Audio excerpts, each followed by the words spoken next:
Lundi 6 juin 2022, bonsoir à toutes et à tous, heureuse de vous retrouver. Bienvenue dans ce 19h, tout de suite le sommaire. L'université d'Abomey-Calavi a été une fois encore théâtre d'affrontements sanglants le vendredi dernier. Il s'agit d'un affrontement entre les éléments de la garde de la Fédération nationale des étudiants du Bénin FNEB et ceux de la Brigade rouge de l'Union nationale des scolaires et étudiants du Bénin, UNSEB. Les précisions dans ce 19h. La communauté économique des États de l'Afrique de l'Ouest, CEDEAO, souhaite voir l'ex-président du Burkina Faso, Roch Kaboré, entièrement libre. L'organisation sous-régionale l'a fait savoir à travers un communiqué final de son sommet extraordinaire tenu le 4 juin 2022 à Accra, au Ghana. Plus de détails dans cette édition. En sport, les écureuils du Bénin se sont inclinés face aux champions d'Afrique, les Lions de la Teranga, 3-1 le samedi à Dakar au Sénégal lors de la première journée des éliminatoires de la CAN Côte d'Ivoire 2023. Des précisions dans quelques instants.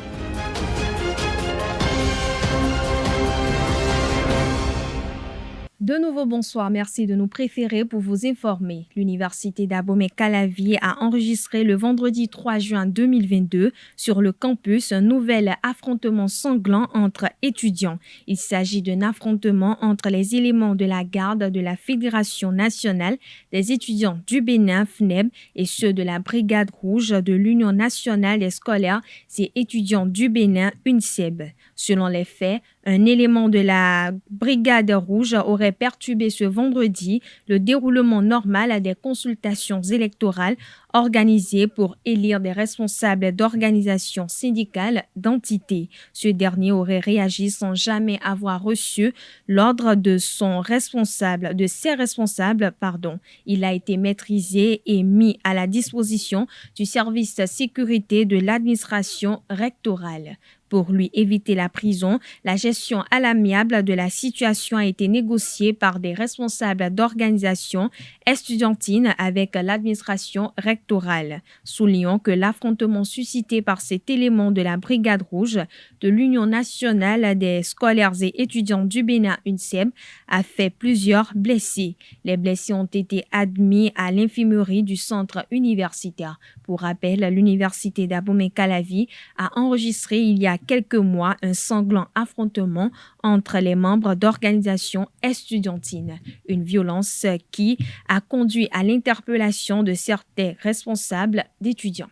L'ancien membre du comité central du Parti révolutionnaire et populaire du Bénin, PRPB, Roger Imorou Garba, a tiré sa révérence. Roger Imorou Garba est décédé ce dimanche 5 juin 2022 à l'âge de 75 ans des suites d'une maladie. Pour rappel, Roger Imorou fut vice-président de l'Assemblée nationale révolutionnaire de 1984 à 1989.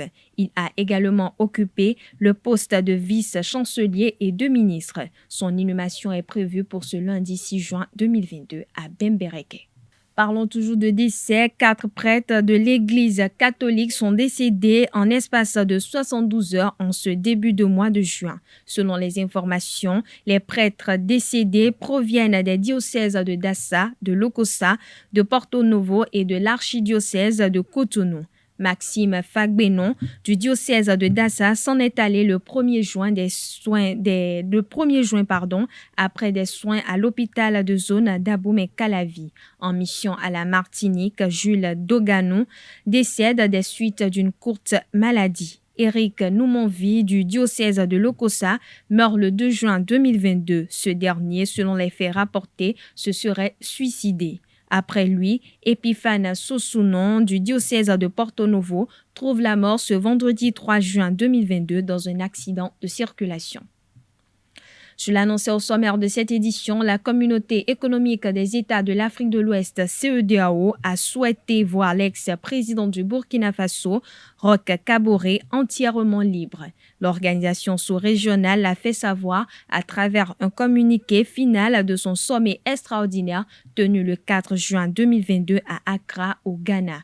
À l'issue du sommet extraordinaire, les dirigeants ouest-africains ont salué la décision des autorités burkinabè d'autoriser l'ex-président à regagner son domicile. Dans le même communiqué, les autorités burkinabè ont insisté pour que Roch Kaboré soit entièrement libre. Sur le plan sécuritaire, la conférence des chefs d'État de la CEDEAO a pris acte des efforts déployés par le Burkina Faso malgré ses nombreux défis pour récupérer certaines localités. Ces efforts félicitent les dirigeants, a permis le retour d'une partie des personnes déplacées internes PDI et la réouverture de certaines écoles. C'est pourquoi la conférence a encouragé les autorités de transition à maintenir la dynamique afin de renforcer davantage la sécurité dans le pays. Parlons religion à présent. La communauté nationale a célébré ce dimanche 5 juin 2022 la fête de la Pentecôte, une fête qui marque l'arrivée du Saint-Esprit sur la terre et la naissance de l'Église catholique.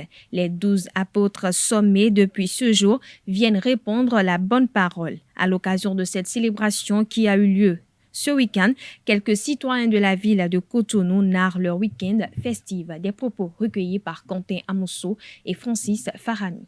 Hier, c'était le 5 juin et c'était la fête de la Pentecôte. La Pentecôte, c'est une fête que généralement les chrétiens ou d'autres régions fêtent et tout. Mais hier, je n'ai pas senti de mouvement parce que vu la cherté des denrées alimentaires et tout, je n'ai pas senti la fête en tant que telle.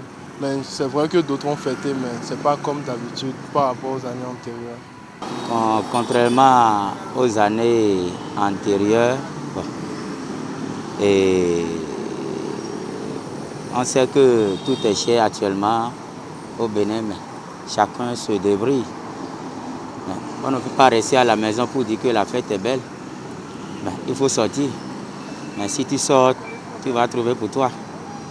Mais bon, comparé par rapport à la fête d'hier, et tous ceux qui sont autour de moi ont bien fêté. Bon, c'est moi qui n'a pas du tout sorti de la maison. Sinon, bon, ma famille, ma grande famille, tout le monde a bien fêté. Bon, on s'est présenté des vœux.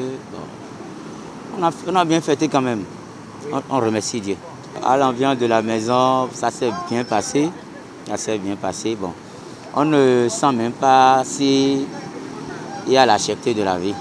Bon, tout le monde dansait, tout le monde est en joie quand même. La fête est belle. C'était un peu calme par rapport aux années précédentes.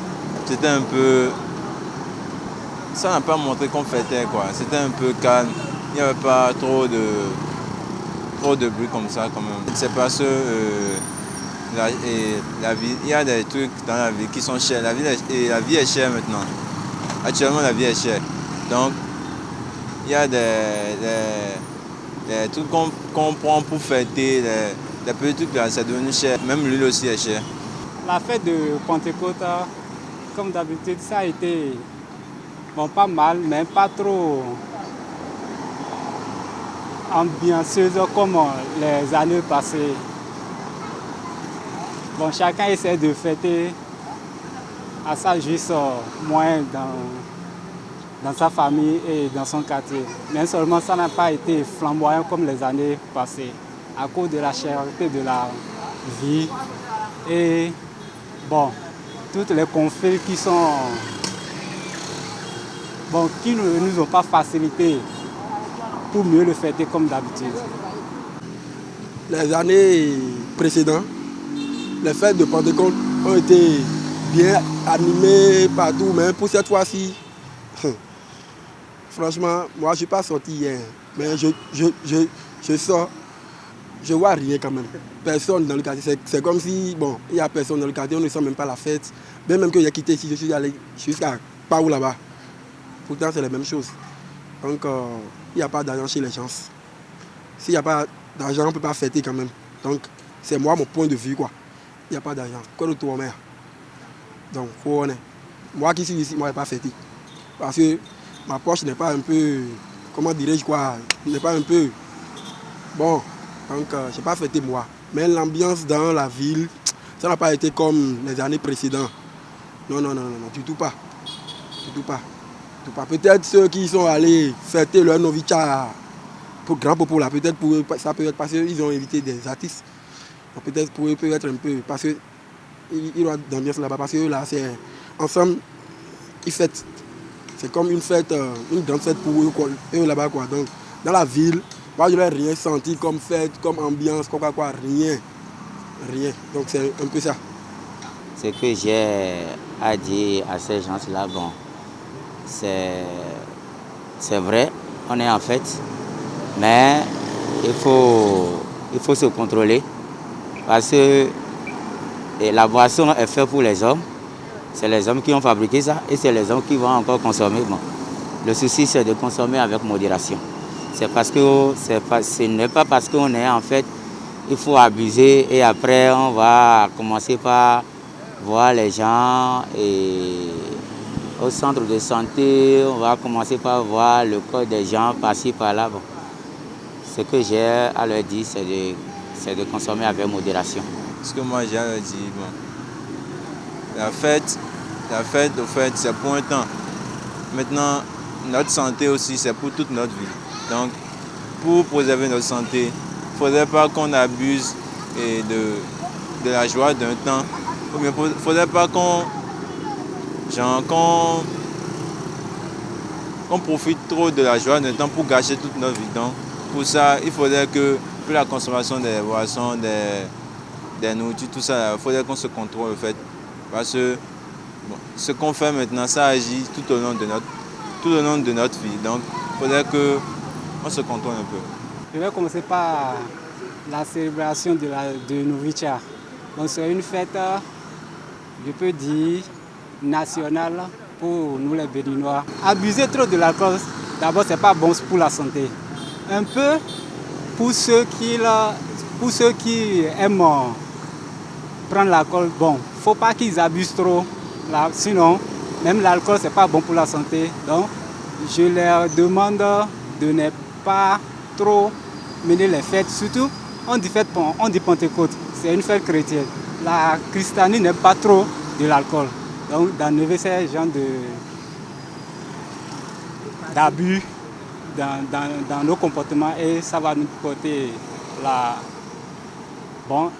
la santé et encore mieux pratiquer la religion chrétienne.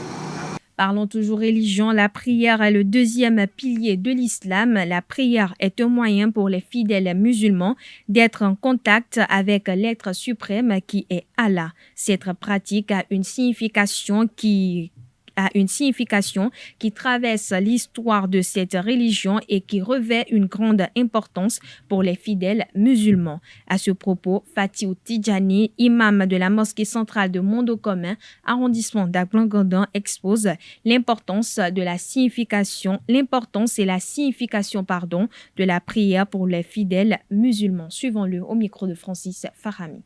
La prière, c'est l'un des piliers de l'islam. Il est le deuxième pilier de l'islam. Et au départ, le nombre de prières à accomplir n'est pas 5. Lorsque Mahomet a reçu l'invitation de la part de son Seigneur de venir lui rendre visite dans son palais au ciel, et il a fait l'ascension vers le ciel, il est allé pour visiter le palais de Dieu, il est allé rencontrer son Seigneur. Au retour, Dieu lui a fait don parce qu'il a demandé à Dieu, qu'est-ce que tu as pour ma communauté? Qu'est-ce que tu as pour ma communauté? Pour qu'il puisse savoir que j'ai eu de rencontres avec mon Dieu. Alors Dieu lui a dit, d'accord, à titre de cadeau et d'acte pour se rapprocher de moi, Dieu, et essayer de communiquer avec moi, je te recommande de leur dire de prier, de faire des prières. Alors, le nombre de prières était exorbitant. Elle est exorbitante et à un moment donné, les prophètes venus avant Mahomet l'ont rencontré à chaque niveau du ciel et lui ont recommandé d'aller demander à Dieu de diminuer le nombre de prières qu'il a recommandé aux fidèles musulmans. Alors le prophète retournait chaque fois pour diminuer jusqu'à ce que c'est devenu 5 finalement. Même au niveau 5, on lui a demandé encore de repartir pour diminuer, mais il a dit vraiment qu'il a honte d'aller diminuer chaque fois et que les fidèles musulmans, sa communauté, aura à tout faire pour accomplir ces 5 prières-là. À l'aube, à midi, dans l'après-midi, le soir et dans la nuit. Lorsque tu pries, lorsque tu accomplis ces 5 prières-là, les récompenses qui s'y trouvent sont énormes. Le prophète Mohammed sallallahu alayhi wa sallam, dans l'un de ses propos, a dit que une prière, l'intervalle qu'il y a entre une prière et la prière qui suit, ça permet d'effacer les péchés. Lorsque tu fais la prière de 6 heures, la prière de Subhi de l'aube, et que tu attends jusqu'à ce que la prière de midi sonne, l'intervalle, tu accomplis la prière de midi là, ça efface les péchés que tu as eu à commettre entre la prière de 6 heures et la prière de 14 heures. Restons toujours avec l'imam Fatih Tidjani qui nous expose à présent les significations des différents rites et différentes parties d'une prière musulmane comme l'ablution et la direction à respecter pour exécuter la prière. Suivons-le toujours au micro de Francis Farami. Comme l'a dit aussi le prophète dans l'un de ses propos, il demanda à ses disciples, dites-moi, quelqu'un qui a une rivière ou bien une rivière qui passe devant sa maison et qui se permet d'aller là pour se laver chaque fois, 5 fois par jour, est-ce qu'il va rester de souillure sur une telle personne?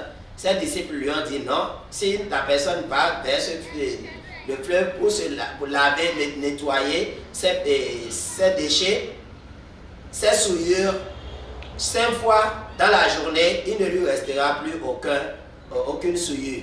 Et c'est là le prophète leur disait que c'est pareil pour celui qui fait les ablutions. Parce qu'avant de prier, on fait les ablutions. Celui qui fait les ablutions, l'eau de l'ablution alors purifie l'être humain de ses péchés. C'est sacré. Ça permet de nettoyer les péchés et on devient pur à chaque instant. La direction du musulman à l'arrivée du prophète Mohammed sallallahu alayhi wa sallam, et il s'orientait vers Jérusalem. Mais à un moment donné, il lui est parvenu, l'ange est venu lui annoncer désormais de s'orienter vers la maison sacrée de Dieu. La maison sacrée de Dieu, c'est situé au centre de la terre. Et on a prouvé, même scientifiquement, que c'est de là que le soleil se lève.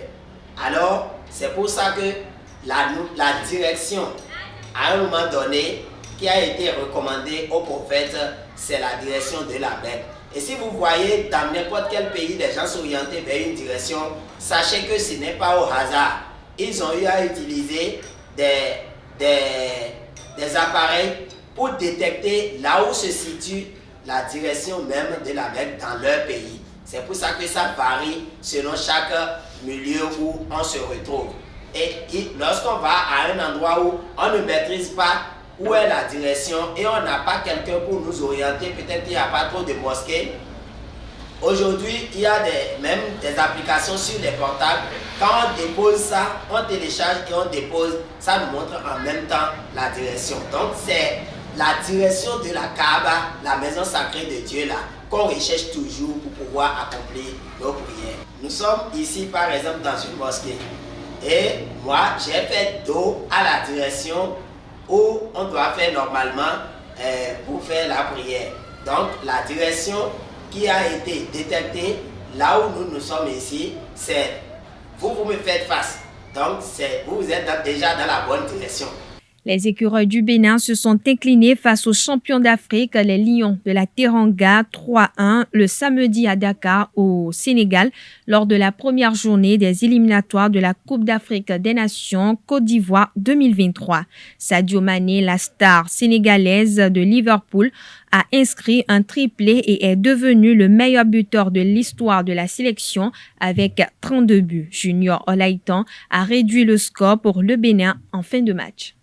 Les Menas du Niger ont été accrochés par les Taifa Stars de la Tanzanie, 1 but partout au stade général Mathieu Kérékou de Cotonou. Les Nigériens ont concédé l'ouverture du score dès les premières secondes du match, mais ils ont trouvé les ressources nécessaires pour égaliser à la 26e minute. Jean-Michel Cavalli, le sélectionneur du Niger, a analysé la rencontre au coup du sifflet final.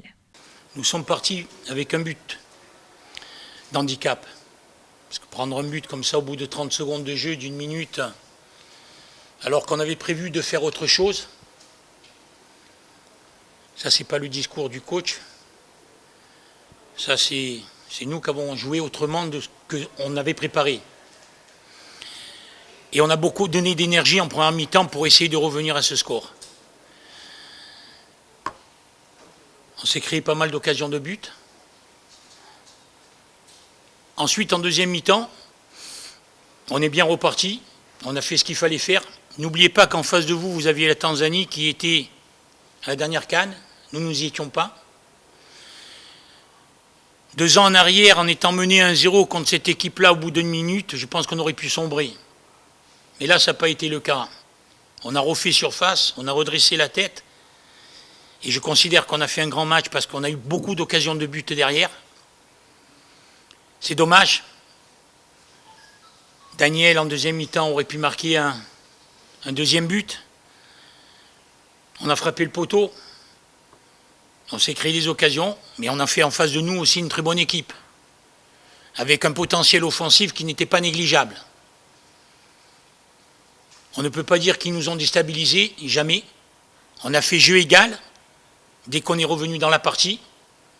Et je ne considère pas du tout qu'en deuxième mi-temps, nous avons fléchi par rapport à l'image que nous avons donnée en deuxième mi-temps.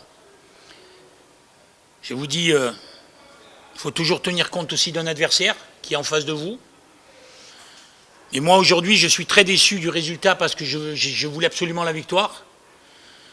Mais par contre, je suis honoré de ce qu'a pu produire les joueurs, que ce soit ceux qui ont débuté, comme ceux qui sont rentrés en cours de match, de ce qu'ils ont montré.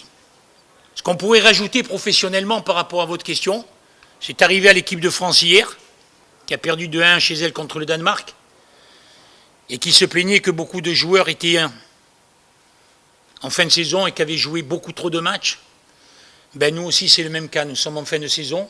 Nous avons des joueurs qui ont fini leur championnat déjà depuis une semaine ou 10 jours, et d'autres qui sont toujours en compétition de championnat, de fin de championnat.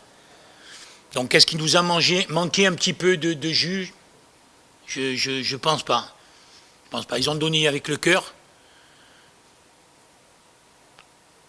Je considère que nous avons fait le maximum de ce qu'on pouvait faire ce soir. Le choc de la 21e journée de la Super Ligue professionnelle de football du Bénin entre Azvo et Panthère FC ce samedi 4 juin 2022 a accouché de match nul, 1 but partout. Je vous invite à suivre le compte rendu de la rencontre, élément signé Colomba Oussou.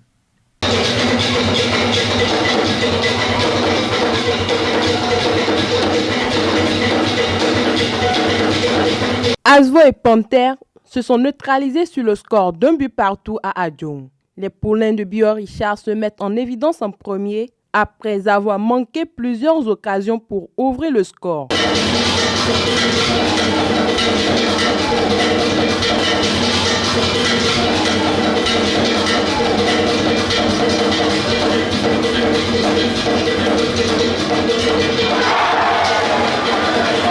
Pascal Oga, d'une lourde frappe sur la barre, ouvre la marque pour les siens à la 22e minute.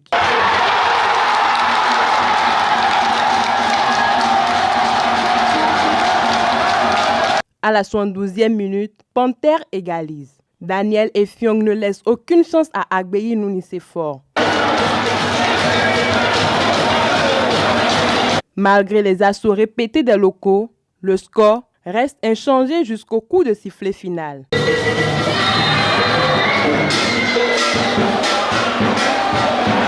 Un peu déçu parce qu'on avait envie de gagner, comme je l'ai toujours dit, de recoller au classement. Mais ça fait partie du football. On a essayé, mais ce n'est pas arrivé. Il faut toujours compter avec des situations de ce genre pour se dire que c'est le football et on ne peut qu'accepter ça. Bon, il faut aussi reconnaître que nous sommes à la fin du championnat. Les organismes sont atteints, les automatismes ne sont plus là. Mais il faut toujours faire avec, hein. Ça fait partie du football. Mon adversaire a été nul. Ils sont passés tout le temps à dégager les balles. Bon, ils n'ont pas fait du football, ils ont fait autre chose que du football. Ils ont dégagé toutes les balles. Donc moi, je n'ai rien à tirer de ce qu'ils ont fait. Sinon qu'ils ont passé tout le temps. Bon, c'est comme si, bon, on est là, il faut empêcher l'adversaire de jouer. Et puis, vous avez vu, vous êtes témoin, vous étiez sur le terrain, vous avez vu. Il n'y avait pas eu football, il y a eu seulement une équipe qui est restée derrière à dégager toutes les balles. Donc je n'ai rien à tirer de ce qu'ils ont fait comme jeu. Pour le compte de la 21e journée de la Super League professionnelle de football, Jeffa FC a reçu les Buffles du Borgo hier dimanche 5 juin 2022 au stade Charles de Gaulle de Porto Novo.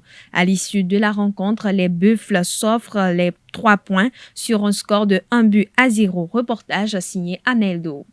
Jeffa FC s'est incliné à domicile face aux Buffles du Borgou à la 21e journée de la Super League professionnelle. Les hommes de Jeffa FC concèdent la défaite 0-1. Pourtant, l'équilibre a été dans l'ensemble de la partie. Dans la première, les deux équipes ont tenté de prendre l'avantage sans y parvenir. La réussite va s'orner pour les Buffles en début de deuxième partie, notamment à la 46e minute avec Moubarak Gounou.